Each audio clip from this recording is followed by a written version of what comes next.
The elements make up every aspect of the world we live in, and no average person can tame them.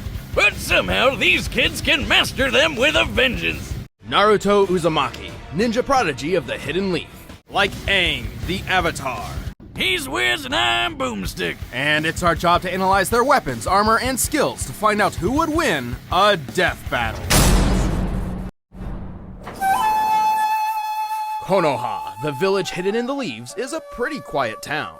Not what I'd expect for a city full of ninja. Still, there was at least one troublemaker among the bunch. The #1 knucklehead ninja, Naruto Uzumaki. I'm home, everyone! Naruto Uzumaki has returned to the Hidden Leaf Village! Orphaned at a young age and ostracized by his peers, Naruto may have been mischievous, but he had great aspirations. His goal was to become the town's Hokage. Which is a fancy word for ninja governor. The only way Naruto could reach such a prestigious position was to excel in ninja school. Like Ninja Harry Potter, though he should really find a place that'll teach him not to dress like a clown and run like a real human being. What does he think he is, an airplane? Actually, his posture likely decreases wind resistance, which could be beneficial when moving at superhuman speeds where angular momentum is a smaller factor. I remember when you ran like that in middle school. Hey, that was for research. Sure, Wiz. Anyway, while Naruto wasn't the best student, he still tried his hardest to reach his goal. But first, he'd have to learn how to control his chakra. In Buddhism and Hinduism ideologies, chakras are, in simplistic terms, gates within the human body which can be opened to achieve enlightenment. But the ninja in Naruto's world had a slightly different interpretation. I'll say, they weaponized it. Naruto can use chakra for all sorts of flashy attacks. He can heal himself, seal monsters away, walk up walls, or even stand on water like a ninja Jesus. He's learned a number of chakra techniques, or jutsus, Gesundheit. and even developed a few new ones of his own.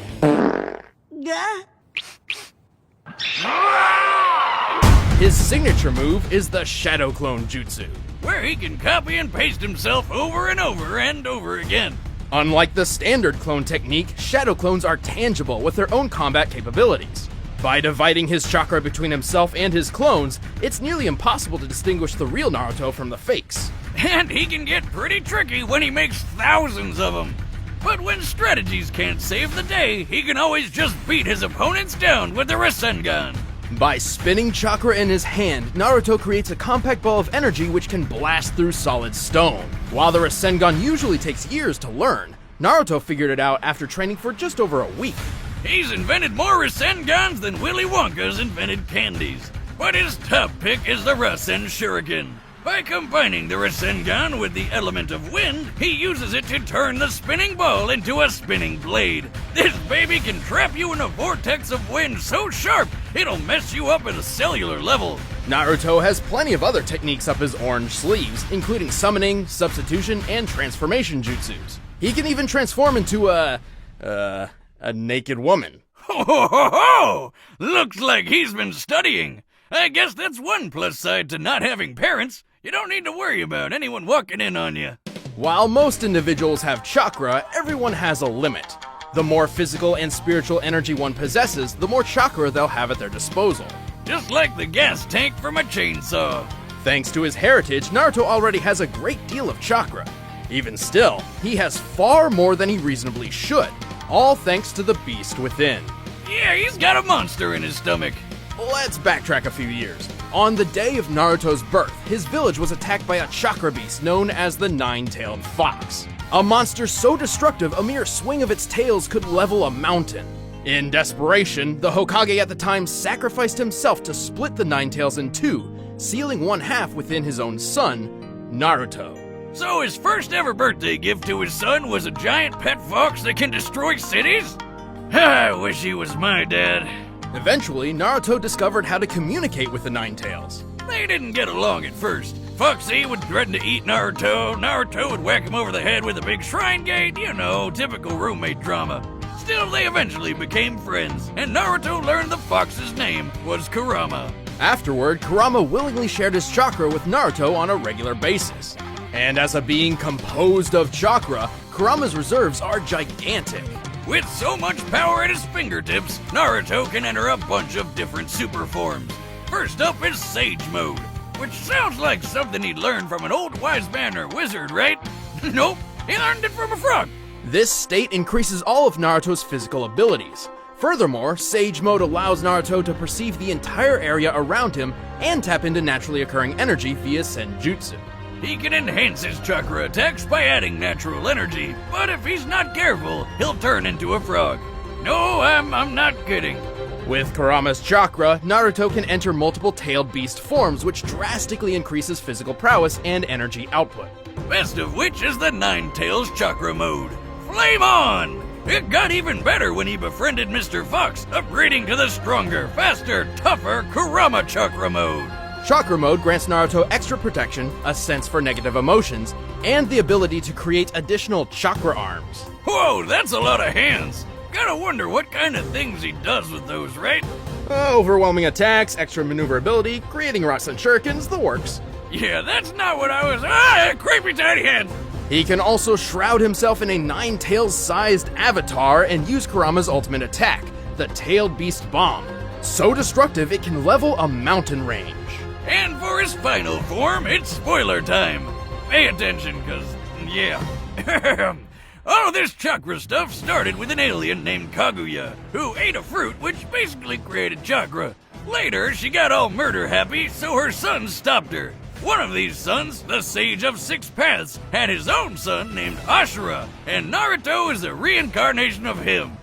So yeah, Naruto's kind of an alien. Through this connection, Naruto was gifted the most divine form of energy, Six Paths Chakra. With it, he can enter Six Paths Sage Mode. His strength gets boosted even more. He can fly, and he can use truth-seeking balls, which are orbs of chakra that can transform into weapons and destroy anything they touch. He can combine all these forms and further add natural energy to his Kurama avatar to form Six Paths Ashura Kurama Sage Mode. Whew. Good God, that's a confusing amount of forms. Anyway, Naruto is also an expert in hand-to-hand combat and could run faster than the eye could see when he was just 12 years old. He's dodged a lightning speed punch from the fourth Raikage, a feat considered comparable to his father, who could teleport. He even dodged this light-speed loogie. According to the fourth databook, this Light Fang attack does indeed move at light speed, over 670 million miles per hour. He's tough enough to survive getting stabbed, have his soul ripped out, or get smacked in the face with a beam that can slice the frickin' moon apart.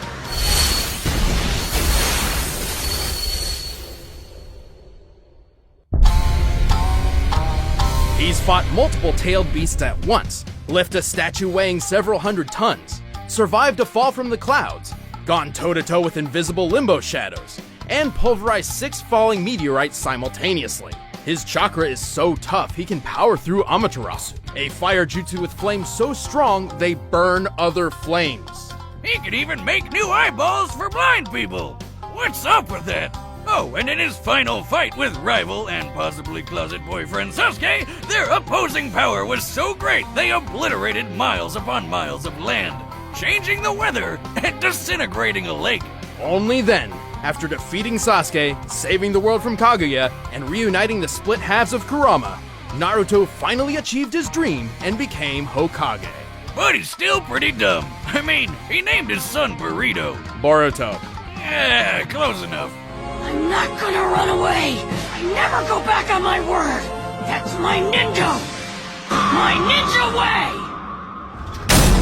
way! Water. Earth. Fire. Air. Heart! Once the 4 nations lived in harmony, and some of their citizens could even learn to bend their nation's element. But only the Avatar could master all 4, and it's their duty to protect the balance between these nations. And since there's always gotta be an Avatar around, a new one is born whenever the last one dies. But everything changed when the Fire Nation attacked. Attempting to conquer the other 3 nations, the Avatar would inevitably be their greatest obstacle. Man, they'd even go after a kid? Living among the air nomads, Aang was an energetic and dutiful 12 years old when he learned of his destiny.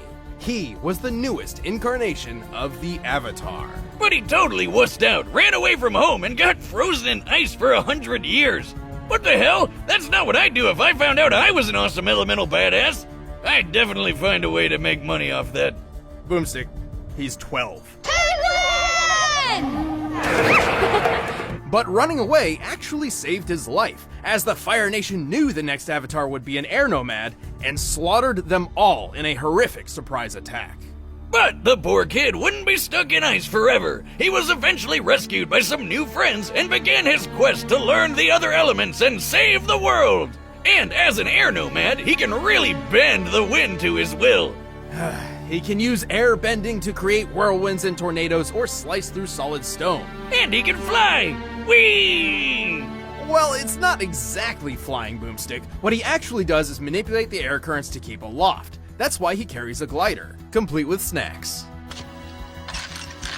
Oh, well, I'm sure that'll come in handy. Whatever, if it looks like a duck and sounds like a duck, it's a duck. Or I guess, flying avatar guy. But ducks actually can fly. Anyway, Aang can use air in pretty much every aspect of his life. Like for shields, increasing his speed, improving agility, adjusting his body temperature, and even focusing his breath to use as an attack. After he learned waterbending from Paku and Katara, Aang can make whips, knives, and literal tsunamis. Hey, I can do that too. Just give me a pool and watch this cannonball fly. Does that mean I'm a waterbender? Sure. Waterbenders can also manipulate steam and ice. Just like how I, the great waterbender Boomstick the Wet, will use my powers to swim through this frozen block. You what? Yep. Waterbending 101. You can be jealous. Oh wow, I'm just bursting with envy. Bending powers, activate! Ha! Success! Like airbending, waterbending requires a nearby source of water to use, like a pond or a filled bottle. The same goes for earthbending, which Aang learned from his mentor Toph. Earthbending is all about throwing rocks at people, and a bunch of other cool stuff, like making walls and earthquakes and causing the ground to swallow you up. Which is kinda creepy, actually. Last but certainly not least, Aang learned the art of firebending from his longtime rival, Prince Zuko. Unlike the other arts, firebenders can actually create fire to use at will. Firebending is so goddamn powerful! It's even got the deadliest bending technique of all, shooting lightning! Well, only the most advanced firebenders can cast lightning, which is usually an instant kill move. While Aang never learned the move itself, he has learned how to redirect it through his body. But even after learning the 4 elements, Aang got to meet one last master bender. Who taught him the art of manipulating a person's life energy, the purest form of bending. It's super dangerous though, and one mistake could tear up Aang's soul. And with it, Aang defeated the Fire Lord and brought peace to the world at large. Well, with that and with his super form, the Avatar State. In the Avatar State, Aang's bending abilities grow immensely powerful. This is because the Avatar State lets Aang draw upon the power and wisdom of all previous Avatar incarnations. Though it is extremely risky, as dying while in the Avatar State ends the cycle of reincarnation permanently. Why would he care if he's dead anyway? Whatever, the coolest thing about the Avatar State is it makes you glow, like this. Behold! How are you doing that? Oh, I drank a bunch of glow sticks. You need to go to the doctor, like right now. My liver's processed way worse than this. Well, with or without the Avatar State, Aang is plenty powerful. He has the ability to move gigantic stone columns and even carve canyons around an entire city. Not only has he survived hits from earthbending kings and massive explosions, he threw this gigantic column of rock at the Fire Lord. To get the column's mass, we compared Aang's height against it and determined it must weigh 9,500 tons. Aang's super fast too. With airbending, he can run on water. Which, given his size, requires a movement speed of well over 67 miles per hour. He used airbending to block a giant column-destroying explosive attack from the best-named character on the show, Combustion Man! And he's proven he could redirect lightning from the Fire Lord himself. Taking into account the distance between them and how far Aang's arm had to move to catch the lightning, he would have to react at least 155 times faster than sound. He is pretty unused to violence, though. I mean, he's a vegetarian pacifist for crying out loud. But while he may seem like just a kid, Aang still saved the world and led it into a peaceful future. To him, bending is elementary. If you want to be a bender, you have to let go of fear.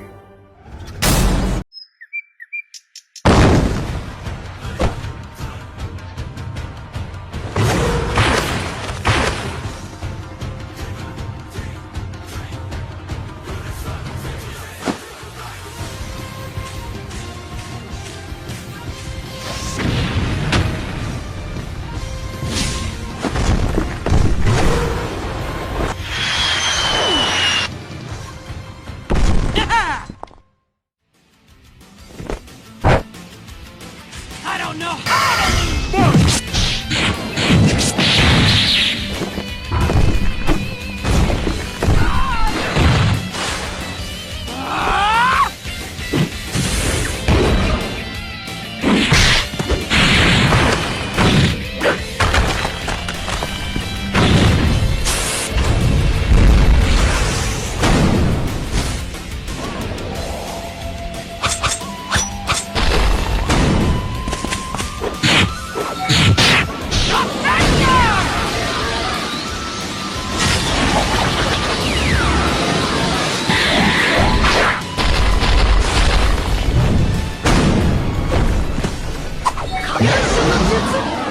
That'll do it!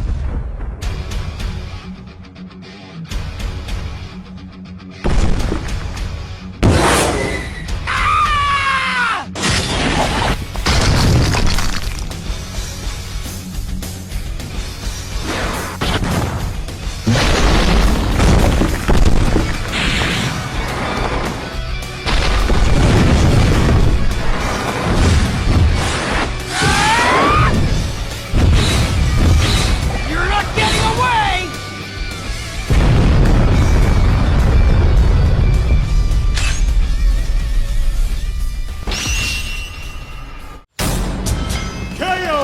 Damn, even without his powers, never gave up. What a badass. The winner is Naruto Uzumaki.